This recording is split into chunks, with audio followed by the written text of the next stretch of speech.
반갑습니다. 생명과학 구병화 선생님입니다. 오늘은 생물의 특성, 생명과학의 특성이 아니라 생물의 특성에 대해서 알아보도록 하겠습니다. 먼저 생물이란 한자 속에는, 이 말 속에는 살아있는 무언가라는 뜻이 있거든요. 같이 한번 알아보도록 하겠습니다. 살아있는 것이 뭐죠? 또는 살아있다는 것은 뭐죠? 우리가 이것에 대해 정의를 내리는 것은 사실 어떻게 보면 굉장히 무례한 짓일 수도 있겠죠. 굉장히 심오한 얘기가 될 수도 있고, 하지만 우리는 과학이라는 하나의 철학의 관점에서 또 생명과학이라는 좁은 영역에서만 생명을 한번 다루어 볼 예정입니다. 각 과목이나 철학이나 학문에서는 생명을 다르게 정의할 수도 있겠죠. 하지만 우리는 오늘 생명 그리고 생물에 대해서 한번 알아봐 보겠습니다. 생물을 알려면 생명을 알아야 하고, 생명이라는 건 살아있다는 것인데 어떤 건지 한번 볼까요?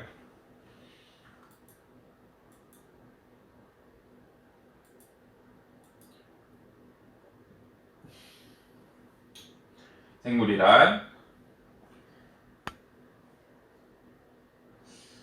우리가 보기에 살아 있는 것이란, 지금은 살아 있지 않더라도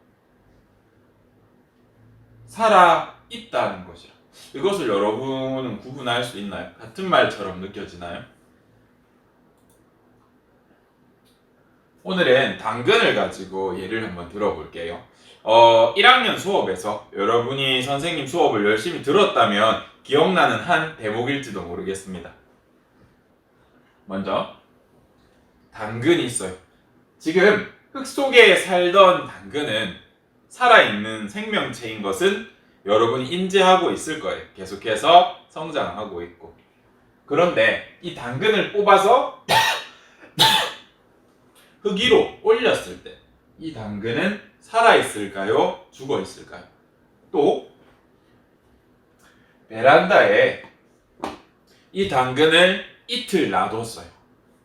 이틀 동안 놔둔 이 당근은 살아있을까요? 제가 이 당근을 먹기 위해서 칼로 썰었어요. 이 상태의 잘린 당근은 살아있을까요? 당근은 언제 죽었나요? 3초를 셀 동안 한번 생각을 해볼까요? A, B, C라고 한다면 당근은 언제 죽었을까요?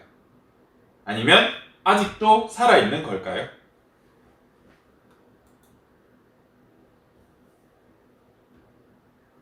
그렇다면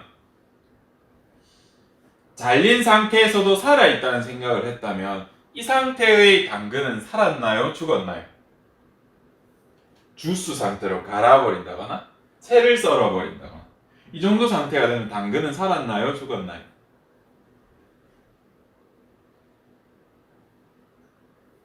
여러분이 당근이 언제 죽었나? 언제 살았나?를 판단한다는 것 자체가 여러분에게는 생명이 무엇인가? 살아있다는 게 무엇인가에 대한 생각이 있다는 것이죠. 다시 전 사진으로 넘어가서 우리 이 당근 죽었다고 생각할 수 있어요. 그런데 이 당근의 세포를 가져와서 우리가 다시 되살릴 수 있을까 없을까? 이거 키워서 온전한 당근 만들 수 있을까 없을까? 가능하거든요. 그러면 얘는 살았나요? 죽었나요? 또 이렇게 갈린 당근의 일부를 가져와서 온전한 당근으로 키울 수 있을까요? 없을까요? 가능하거든요. 그러면 당근은 아직도 살아있는 것인가요? 한번 생각을 해볼 수 있어야겠죠. 여기서 살아있다고 판단을 했다면, 그렇다면 생장하고 성장을 할 수 있다면 이것은 살아있는 것인가요? 맞는 것 같다고요? 그렇다면 우리가 어릴 때 가지고 놀아봤을지 모르겠는데 물속에 담궈두면 점점 크기가 커지는 젤리 같은 장난감 혹시 본 적 있나요? 그것은 계속해서 커지잖아요. 이거는 살아있다고 할 수 있나요? 원재료는 플라스틱인데 얘는 살아있다고 하기 어렵지 않은가요? 먼저 우리 생명에 대해 다루기 전에 세포에 대해서 먼저 다루어 볼게요. 여러분이 세포라는 단어는 중학교 때부터 계속해서 반복적으로 들어왔고 이제는 익숙할 거예요. 내 몸의 모든 곳이 세포로 되어 있다는 것을 학습했기 때문이죠. 단세포 생물, 아메바입니다. 아메바 중에 우리 킬러 아메바라고 있는데 사람을 죽일 수 있는 살인 아메바 그 사진을 가지고 와봤고요. 아직 메커니즘은 정확하게 몰라서 이 아메바에 감염이 됐을 때 죽을 수 있어요. 그 다음 이 친구는 대장균입니다. 세균도 단세포 생물에 들어가죠. 다세포 생물은 뭘까요? 우리 눈에 살아있다고 느껴지는 대부분의 것들은 아마 다세포 생물일 거예요. 단세포 생물인데 또는 단세포인데 우리 눈에 보이기에는 쉽지가 않죠. 아주 작기 때문에. 하지만 우리 눈에 보이는 세포들도 있어요. 가장 큰 세포. 계란, 타조알. 타조알 같은 경우에는 타조알 하나가 하나의 세포예요. 정말 크기가 크죠. 물론 이 전체 그러면 노른자가 핵인가요? 아니요. 그렇진 않습니다.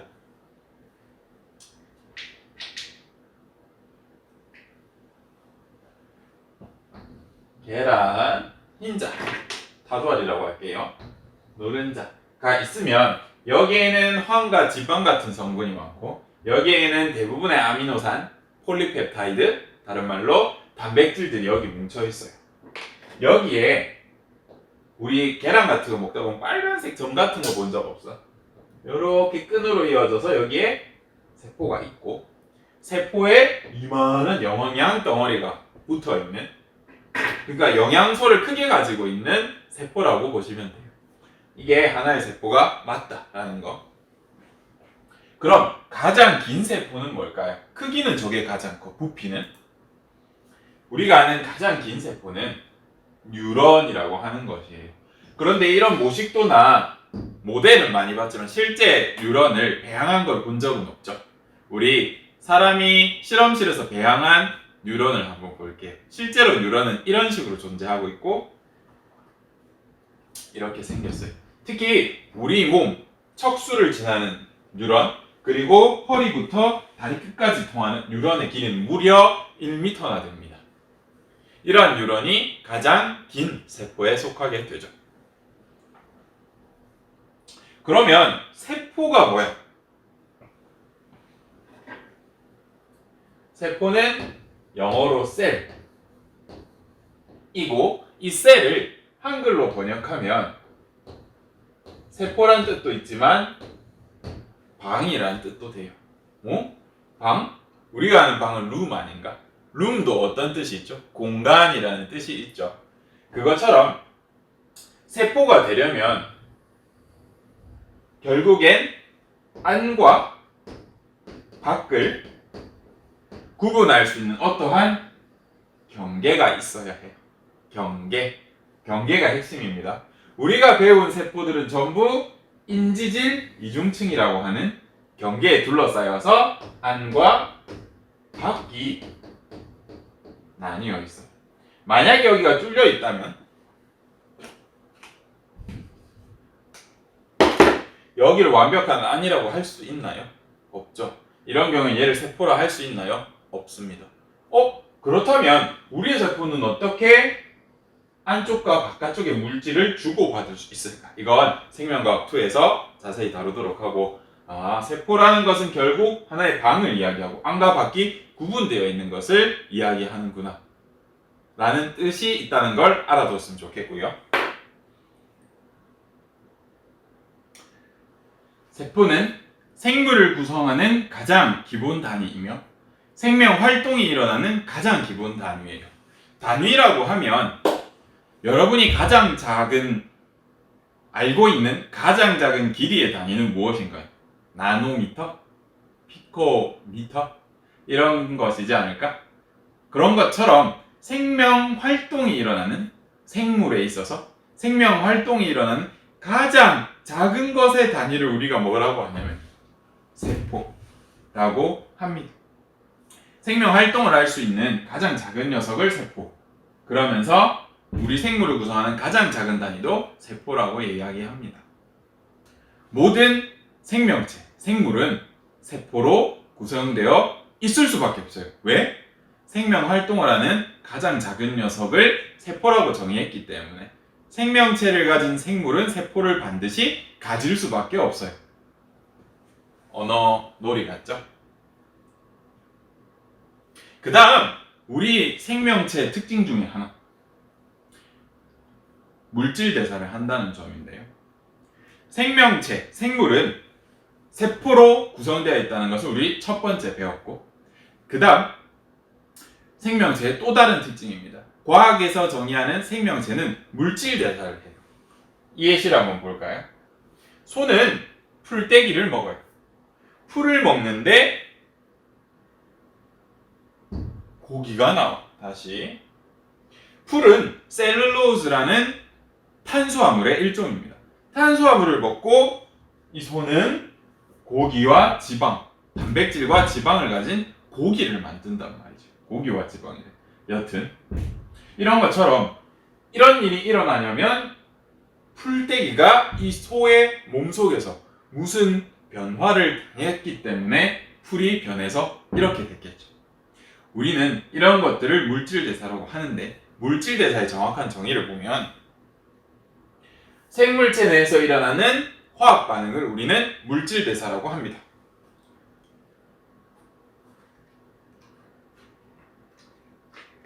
아깝지만 그렇다면 이걸 한번 봐주세요.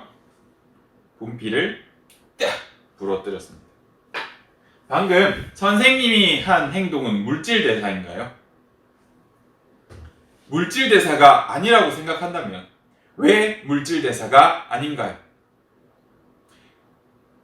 이 정의를 토대로 본다면 우리는 크게 세 가지 이유 때문에 방금 분필을 부러뜨린 행동이 물질대사라고 할 수 없습니다. 첫 번째, 방금 제가 부러뜨린 분필은 생물체 내에서 일어났나요? 아니죠. 그리고 방금 제가 분필을 부러뜨리는 행동은 화학 반응이었나요? 아니죠. 물리 반응이죠. 이 물질은 전혀 변하지 않았고 단지 거리가 멀어진 것일 뿐이죠. 그 다음 방금 제가 효소를 사용했나요? 그죠? 이렇게 물질대사의 정의만 알아도 우리는 이것이 물질대사인지 아닌지 판별할 수 있습니다. 우리 물질대사를 얘기하기 전에 유기물과 유기물에 대해서 한번 이야기해 볼까요? 우리 선생님이 작년 수업에서 유기물과 무기물을 우리 쉽게 정의하는 방법을 한번 알아보자 라고 했죠. 특히 생명과학에서. 생명과학에서는 유기물을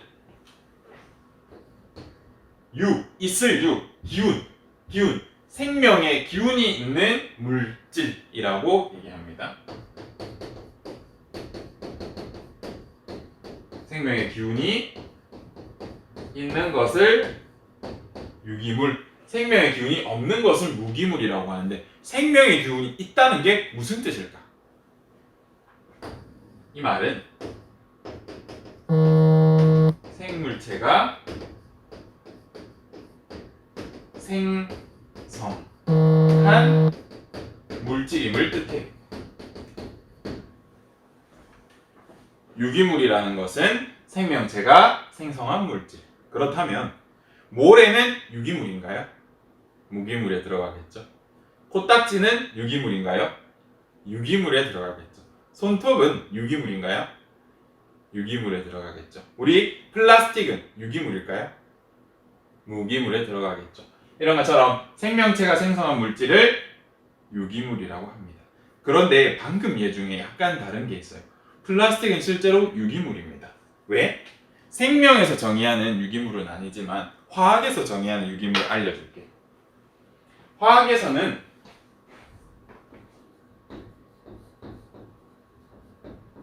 유기물을 탄소,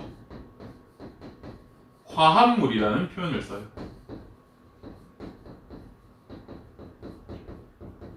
여러분은 중학교 때 화합물에 대해서 배웠을 겁니다. 여튼 탄소를 포함하고 있는 화학물질들, 화합물을 모두 유기물이라고 화학에서는 얘기합니다. 하지만 생물에서는 이것이 유기물에 들어간다. 조금 다르죠.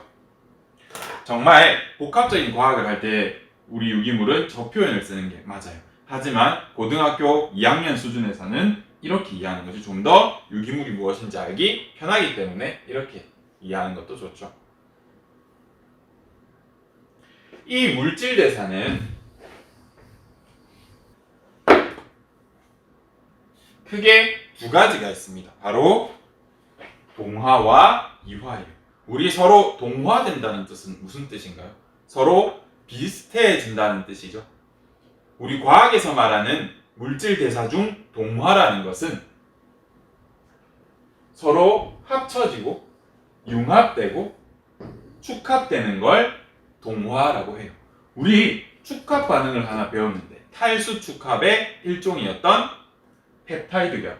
그러면 펩타이드 결합은 두 개의 아미노산이 각각 떨어져 있다가 합쳐지는 것이죠. 그러면 동화인가요? 이화인가요? 하나처럼 비슷해지니까 동화라고 할 수 있죠. 또 우리 아미노산은 선생님이 안정적이라고 했나요? 불안정하다고 했나요? 안정적이라고 했죠. 그래서 가만히 두 개를 놓는다고 해서 얘네 두 개가 서로 합쳐지지 않아. 안정하게 하나하나 따로 존재하려고 하죠. 그래서 합쳐질 때 반드시 우리는 에너지를 집어넣게 돼요. 에너지? 모든 에너지는 물리학에서 배웠을 겁니다. 모든 에너지는 결국 사라지는 것이 아니라 형태가 변하다가 마지막에는 열 에너지로 바뀐다고 했죠. 그래서 소리든 빛이든 결국 나중엔 열 에너지로 전환되어서 위치가 바뀔 것입니다. 그렇기 때문에 우리는 이 열이라는 것을 에너지로 인식해도 무방하다는 것이죠. 뜨겁다, 에너지가 높다 이렇게 인식해도 된다는 뜻입니다. 동화는 이렇게 축합 반응, 펩타이드 결합을 예로 보면 에너지를 투입해야 된다고 했죠. 그래서 열이 흡수되겠죠. 그 결합에는. 그래서 동화 반응의 다른 말을 흡열 반응이라고 해주기도 합니다. 동화 반응과 흡열 반응은 같은 말. 둘 다 물질 대사의 일종입니다. 또 이화, 서로 다르게 변한다는 것이죠. 동화의 반대입니다. 이화는 비슷해지는 게 아니라 달라지는 거니까 분해되거나 쪼개져서 나누어진다는 뜻이.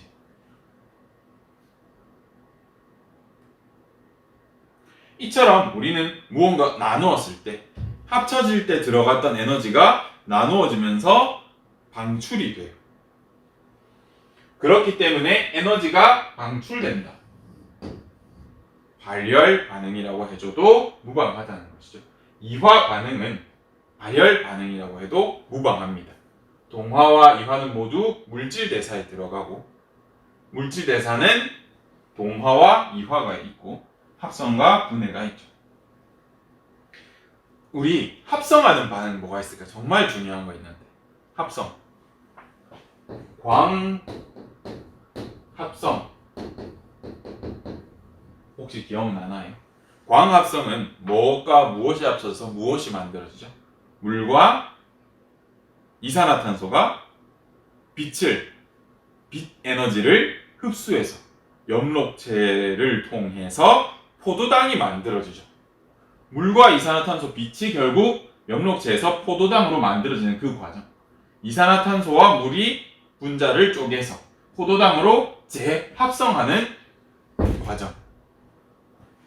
물과 이산화탄소가 변했기 때문에 화학 반응이고 염록체 속에 루비스코라고 하는 효소가 있어요. 그건 몰라도 됩니다. 그 효소에 의해서 일어나고 식물이라는 생물체 내에서 일어나는 합성 반응이기 때문에 물질 대사고 그 광합성은 동화 반응의 일종입니다. 이것과 다른 것, 광합성에 반대되는 세포호흡이라는 게 있습니다. 호흡이요? 이거는 우리가 외호흡이라고 해요. 외호흡, 세포 외호흡. 이거 말고 세포 안에서 일어나는 호흡이 있어요.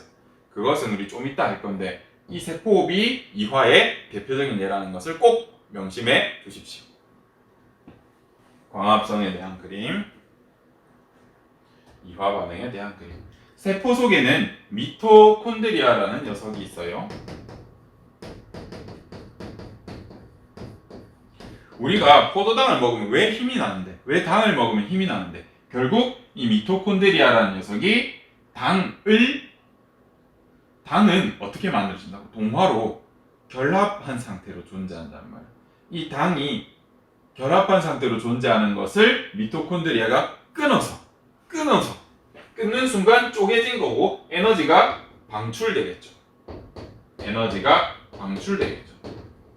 우리는 당 속에 존재하던 그것을 끊어서 방출되는 이 에너지 가지고 생명 활동을 한단 말이야. 추후에 배울 거지만 우리는 그 에너지의 이름을 ATP라고 표현합니다.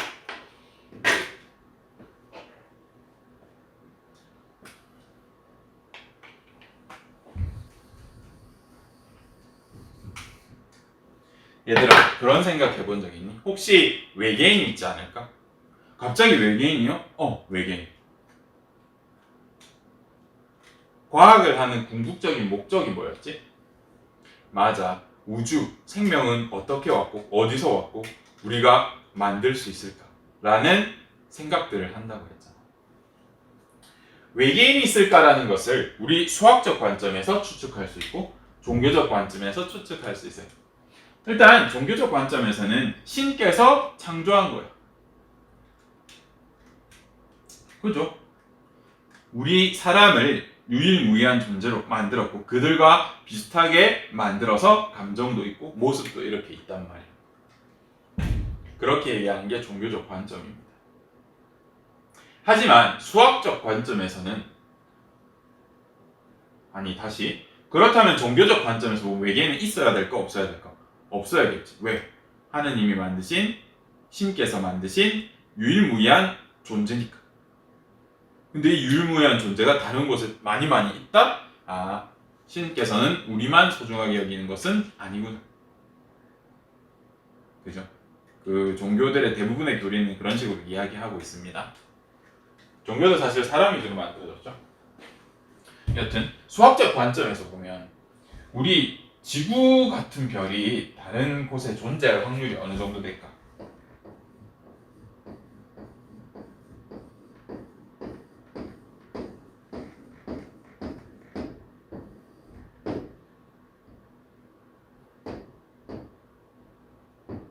음.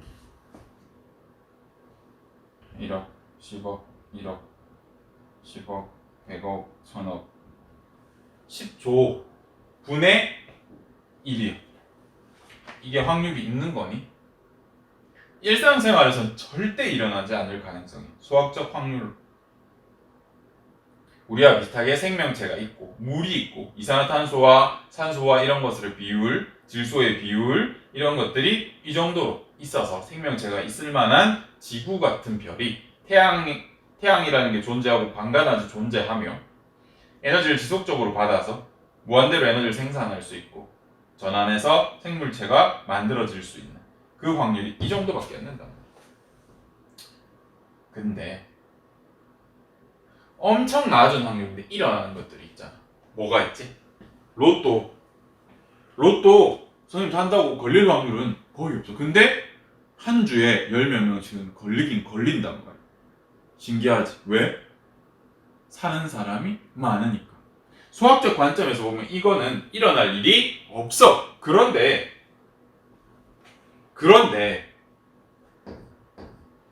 1학년 때 배웠을 것 같아요. 우주는 팽창하고 있죠. 에너지가 점점 퍼지고 있고 별이 계속 생성되고 있어. 맞지? 별의 개수는 몇 개일까?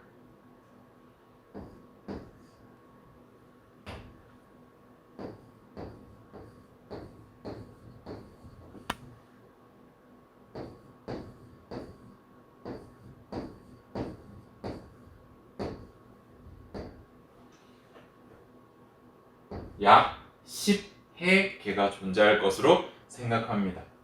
우리 수학적 확률에서 이거 약분해버리지 않아?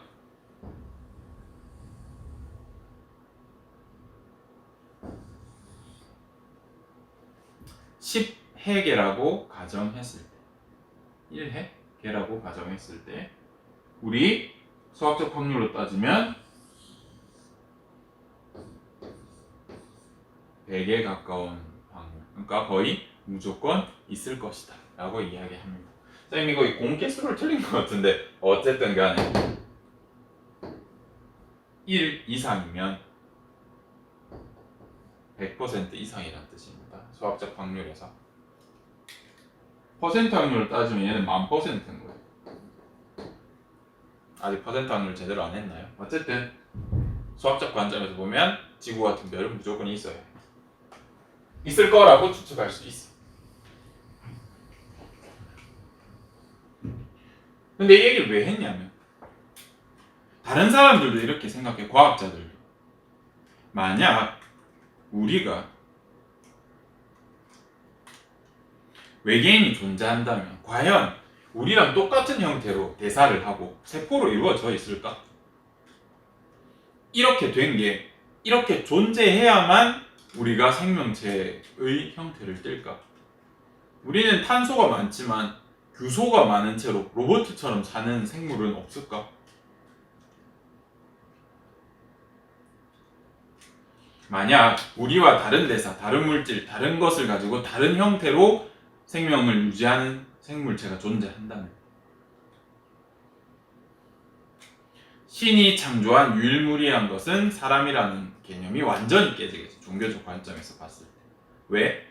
그들과 비슷하게 만들었다고 했는데 사실 생명을 만드는 방법은 정말 여러 가지가 있고 그리고 지구 밖에서 수많은 존재들이 다른 형태로 생명이라는 것을 유지하고 있다는 것. 외계인이 존재한다고 한다면 외계인은 사람을 말하는 것뿐이 아니라 생명체, 외부에 사는 생명체를 모두 외계인이라 할 수 있겠죠. 그죠? 이러한 관점으로 우리 화성에 가가지고 화성의 흙을 파서 연구한 적이 있습니다. 화성의 흙을 파서 방사성 기체를 내주고 빛을 비춘 후에 이 기체를 완전 제거하고 그 다음 가열을 했어. 이렇게 해서 여기에서 방사능이 축적되는지 그 다음 화성 토양에 방사성을 띠는 다양한 탄소 영양소 같은 걸 막 줍니다. 탄수화물, 단백질, 지방 같은 거. 그 다음 시간이 지나면서 이 속에 방사능 형태의 기체가 만들어지는지 우리는 이 두 가지를 실험했단 말이야. 아무 반응도 없었어요. 이거 왜 실험했을까? CO2에 방사성 동위원소를 표지해. 그러면 우리 방사성 측정기로 보면 이 CO2가 보입니다. 측정이 됩니다. 이 CO2를 여기에 주고 화성 토양에 빛을 줬어.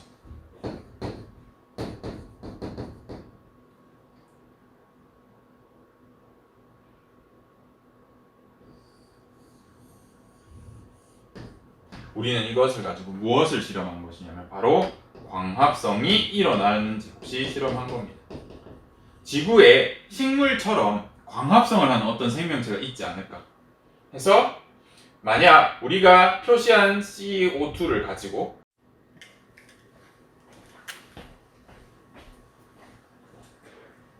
이 실험을 한 이유는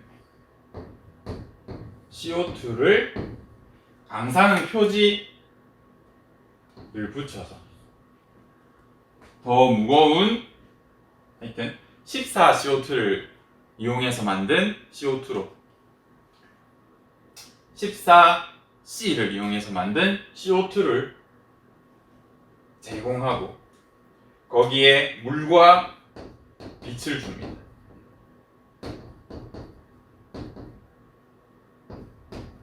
이때 화성의 토양에서 시간이 지난 다음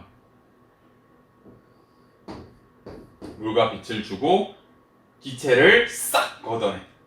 먼저 방사기체를 넣어서 빛을 주고 기체를 제거한 다음에 그 다음 가열을 해. 이거는 왜 한 실험이냐면 CO2 물 빛을 주면 우리 지구상에서는 어떤 일이 일어날 수 있을까? 바로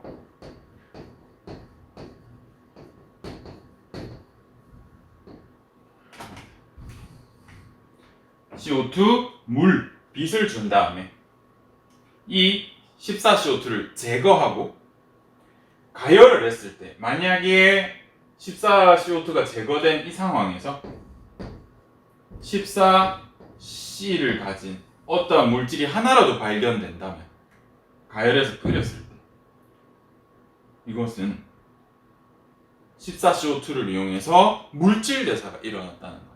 14CO2를 이용해서 무엇인가가 14C로 생긴 다른 물질을 만들어낸 것이 된다.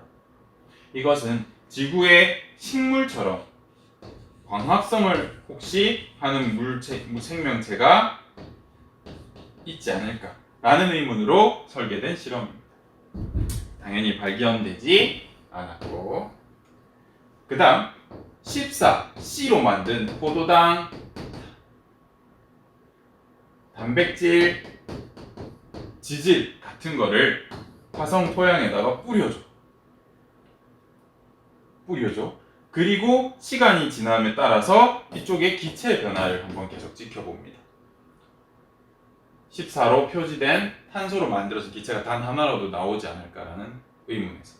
하지만 한 개도 나오지 않아요. 이건 무엇을 실험했을까? 맞아, 세포 호흡을 실험한 겁니다. 어떠한 생명체가 있다면 포도당, 탄수화물, 지방을 이용해서 우리가 14C로 표지된 걸 준 걸 이용해서 호흡을 하거나 그걸 이용하고 에너지를 쓰고 버린 나머지 유기물을 이용해서 유기물이 여기 남아서 이 14C가 제거된 다음에도 여기에 영양소 말고 기체의 형태로 14C를 가진 뭔가가 나올 거란 말이에요. 우리 14C를 가진 포도당을 먹었다고 하면 우리가 날숨으로 맺는 이산화탄소가 14C가 표지돼서 나올 겁니다. 그것처럼 이렇게 세포 호흡을 하는 녀석도 광합성을 하는 녀석도 여기엔 없었다. 그래서 화성엔 생명체가 없었다라는 표현을 씁니다. 여기 부분 쌤이 좀 행설수설했는데 첫 번째 촬영하고 촬영이 안 되어 있고 두 번째 촬영하고 다시 하고 세 번째 하니까 나도 무슨 말을 했는지 기억이 안 나가지고 좀 너무 못한 것 같은데 여기부터 다음 시간에 하고, 오늘은 생명체가 하는 크게 두 가지를 배웠습니다. 먼저 물질 대사, 그 다음 세포로 구성되어 있다. 왜 화성 생명체 실험을 이걸로 했을까?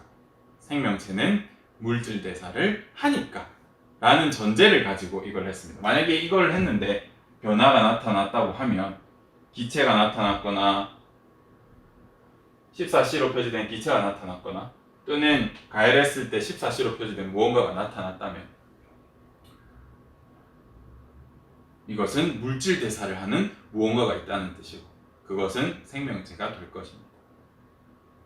이 실험을 통해서 우리는 화성에 생명체가 없다는 얘기를 했었습니다. 그러면 다음 시간에 우리가 생명체에 대해서, 생물에 대해서 이어나가도록 하겠습니다. 생물의 특성 다음 시간에 계속하겠습니다. 수고하셨습니다.